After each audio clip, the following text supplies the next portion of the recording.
तो दोस्तों वीडियो को स्टार्ट करते हैं। पढ़ते हैं साइंस और फिजिक्स में क्या अंतर है, आज की इस वीडियो में हम आपको बताएंगे। रेलवे एनटीपीसी और ग्रुप डी वाले ध्यान दीजिएगा। रेलवे एनटीपीसी सीबीटी 1 में तो पेपर में नहीं पूछ रहा है, एक दो प्रश्न पूछ रहा है, लेकिन सीबीटी 2 में 25 प्रश्न पूछेगा। और रेलवे ग्रुप डी वाले ध्यान दीजिएगा, अप्रैल में एग्जाम शुरू हो रहा है ग्रुप डी का, तो उसमें 25 प्रश्न अनिवार्य है, क्योंकि सिर्फ एक ही पेपर होगा ग्रुप डी का, तो इसमें 25 प्रश्न रेलवे का पूछेगा। साइंस को हम पूरे डिटेल से पढ़ेंगे। साइंस को हम स्टार्ट कर रहे हैं, ध्यान से समझिएगा।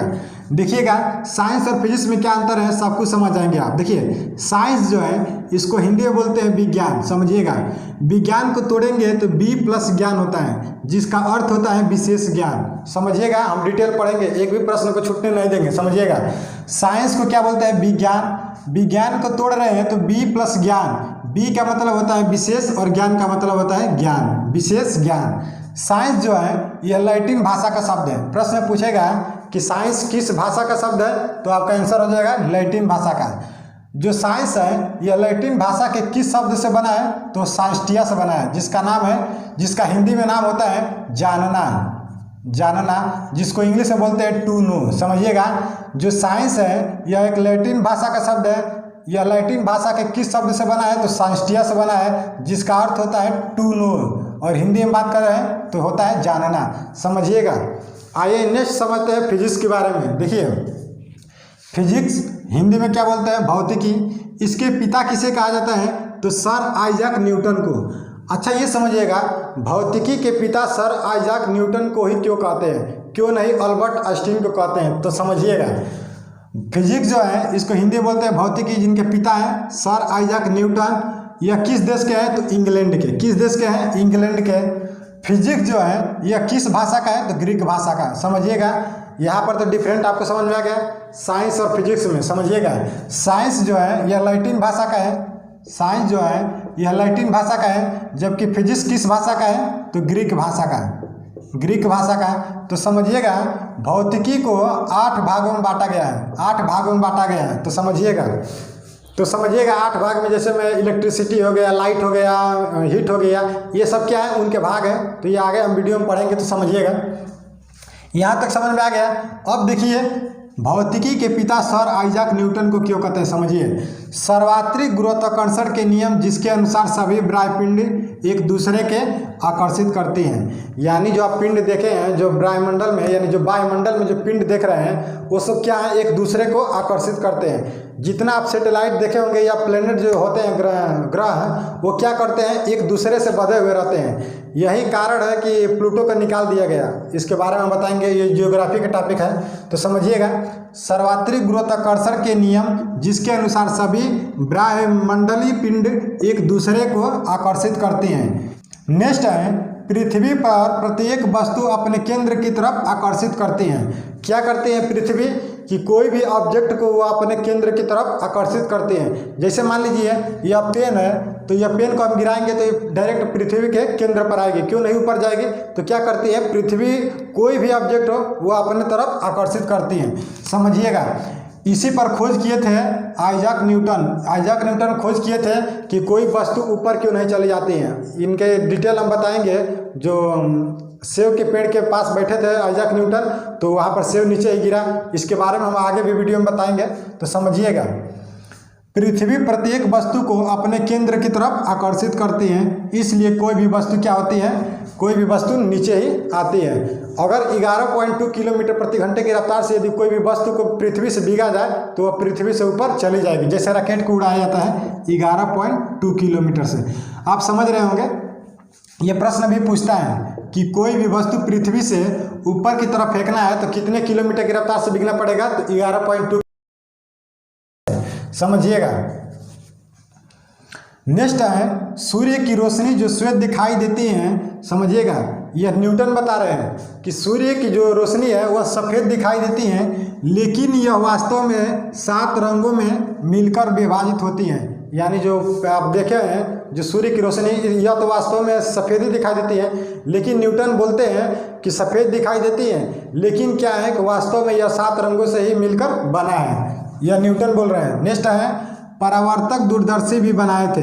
जो न्यूटन है ना, यह परावर्तक दूरदर्शी भी बनाए थे।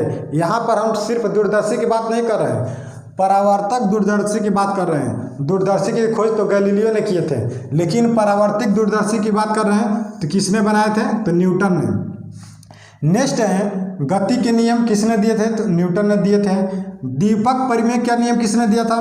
तो दीपक पर का नियम दिए थे सर आइजैक न्यूटन ने। अवकलन गणित में आप पढ़े होंगे, 12th वाले में है, 12th वाले पढ़े होंगे, अवकलन समाकलन ये सब पढ़े हैं। तो ये कौन दिए हैं? तो ये दिए हैं सर आइजैक न्यूटन ने।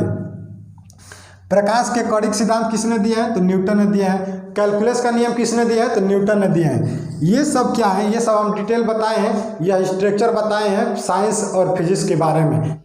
अच्छा, कभी आप सोचे हैं कि आविष्कार और खोज में क्या अंतर है? तो आविष्कार और खोज में बहुत डिफरेंट होता है। देखिए, आविष्कार का मतलब क्या होता है और खोज का मतलब क्या होता है। देखिए, मान लीजिए कि यह पेन है, यह पेन है, तो यह पेन को जिसने बनाया होगा, यह पेन को जिसने बनाया होगा, ये क्या है? खोज होगा कि आविष्कार होगा? समझिएगा, यह क्या होगा? एक आविष्कार होगा, यह एक आविष्कार होगा।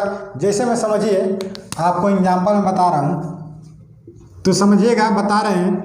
एक है भाप इंजन और यहाँ पर है डायनामाइट। समझिएगा, डायनामाइट समझाने के लिए बता रहा हूँ। तो देखिए, भाप इंजन और डायनामाइट में क्या अंतर है समझिए। अब बता रहे हैं भाप इंजन का आविष्कार किसने किया था? तो ये है भाप इंजन का आविष्कार किसने किया था? तो जेम्स वाट ने। किसने? जेम्स वाट ने। माइंड पे नहीं आ रहा था। भाप इंजन का आविष्कार किसने किया था? जेम्स वाट ने। डायनामाइट की खोज किसने किया था? तो अल्फ्रेड नोबेल ने। अब समझ में आया खोज और आविष्कार में। देखिए, डायनामाइट क्या है? डायनामाइट क्या था समझिएगा, यह एक बड़ा पत्थर सा, समझिएगा, पत्थर के टुकड़े में क्या हुआ था? विभाजित किए थे। किसने किए थे? अल्फ्रेड नोबेल ने। एक परमाणु बम से क्या किया गया? उसको फोड़ा गया था। तो वहाँ पर इसके खोज किए थे डायनामाइट का। लेकिन भाप इंजन की बात करें, जेम्स वाट जो खोजे, जिसने आविष्कार किया था, तो समझिएगा भाप इंजन का मतलब, आप जानते हैं कि जेम्स वाट क्या हुआ था कि घर में बैठे थे तो देखे थे कि तसली के ऊपर जो पानी, तसली में जो पानी होते हैं उसके ऊपर जो बर्तन से ढके रहते हैं, भाप के कारण ऊपर नीचे हो रहा था। तो यह क्या है? एक आविष्कार है कि उसको देखकर यह एक भाप इंजन का आविष्कार कर दिए। तो यह एक आविष्कार है। आविष्कार का मतलब कि जो देखते हुए किसी वस्तु को बना दिया जाए, वह एक आविष्कार है। खोज का मतलब कि किसी वस्तु के बारे में हमें पता लगाए, वह क्या होता है? वह एक खोज होता है। तो आया समझ में? आइए नेक्स्ट समझते हैं। इसी में समझिएगा, यहाँ पर भी इम्पोर्टेंट है। भौतिकी विज्ञान के पिता किसे कहा जाता है? तो सर आइजैक न्यूटन को। आधुनिक भौतिकी के पिता? तो अल्बर्ट आइंस्टीन को। समझिएगा, यहाँ पर सिर्फ बात कर रहे हैं भौतिकी विज्ञान के पिता तो सर आइजैक न्यूटन है। आधुनिक भौतिकी की बात करें तो अल्बर्ट आइंस्टीन। समझिएगा, यहाँ पर आधुनिक जुट गया है। नेक्स्ट है रसायन विज्ञान के पिता, तो यह है अंतोनी लेवासिए। जीव विज्ञान के पिता तो अरस्तु। खगोल विज्ञान के तो कापरनिकस। भूगर्भ विज्ञान के तो जेम्स हटन। समझिएगा, इसको भी आप नोट डाउन कर लीजिए। तो फ्रेंड्स, स्क्रीनशॉट लेना चाहते हैं तो ले सकते हैं, नहीं तो हम इरेज करते हैं। नेक्स्ट बढ़ते हैं, मूल राशियाँ पढ़ेंगे। मूल राशियाँ ले सकते हैं स्क्रीनशॉट। तो आइए नेक्स्ट बढ़ते हैं और समझते हैं। अगला हम समझेंगे मात्रक। अच्छा, एक चीज़ बताइए, क्या आपको पता है कि मीटर किसे कहते हैं? प्रश्न हम आपसे पूछ दें कि मीटर किसे कहते हैं, तो आप बताते शायद ही 100 में 30% ही बच्चे इसे बता पाते। 70% बच्चे अभी नहीं जानते होंगे कि मीटर किसे कहते हैं। सिर्फ यही जानते हैं कि मीटर क्या है, यह एक लंबाई का मात्रक है। लेकिन मीटर आया कहाँ से, इसे नापा कैसे गया, तो इसको समझेंगे। अभी हम बताएंगे इसके वीडियो में, तो समझिएगा।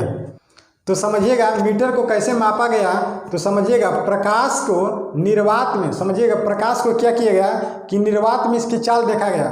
तो प्रकाश के निर्वात में जो चाल है वह 1 सेकेंड में देखा गया। तो कितना था? तो ये था 29,97,92,458। ये देखिए 1 सेकेंड की हम बात कर रहे हैं। 1 सेकेंड में प्रकाश की जो निर्वात में चाल थी वह कितना थी? 29,97,92,458। इसको कैलकुलेट कर लीजिएगा। देखिए, इकाई, दहाई, सैकड़ा, हज़ार, 10,000, लाख, 10 लाख करोड़ कितना जाएगा आप समझ लीजिए। 1 सेकेंड में इतनी चाल चली थी। तो इसी पर मीटर का खोज किया गया। किस पर? तो इसी पर। ये क्या था, आप कह सकते हैं कि प्रकाश को निर्यात में जो चाल देखा गया वह 1 सेकंड में कितना था, तो 29, 97, 92, 458। जैसे में किलोग्राम की खोज कैसे हो गई, प्रश्न पूछ दे कोई कि किलोग्राम, तो किलोग्राम क्या है, तो आप बताते हैं कि किलोग्राम क्या है, बस यही जानते हैं कि किलोग्राम क्या है, एक मात्रक है। लेकिन किलोग्राम कहाँ से आया इसको समझिए। यहाँ पर फ्रांस की राजधानी जो पेरिस है, समझिएगा फ्रांस की राजधानी पेरिस की बात कर रहे हैं, तो उसमें क्या किया, एक लैब में, समझिएगा इसके लैब में एक प्लेटिनम की धातु और एक इरेडियम की धातु को एक सिलेंडर बनाया गया, और उस सिलेंडर को जब बनाया गया तो उसमें क्या किया गया कि एक द्रव्यमान भरा गया जिसको बोलते हैं किलोग्राम। इसी से किलोग्राम का खोज हुआ है। इतना हम डिटेल बता रहे हैं, प्रश्न जाएगा बाहर नहीं, ये तो सिर्फ समझाने के लिए बता रहा हूँ। तो चलिए टॉपिक पर चलते हैं।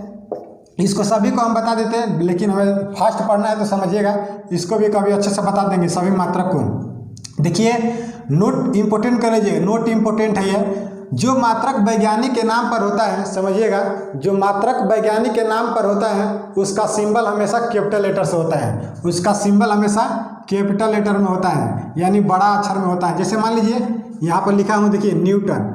न्यूटन क्या है, एक वैज्ञानिक का नाम है। तो न्यूटन क्या है, एक नाम है।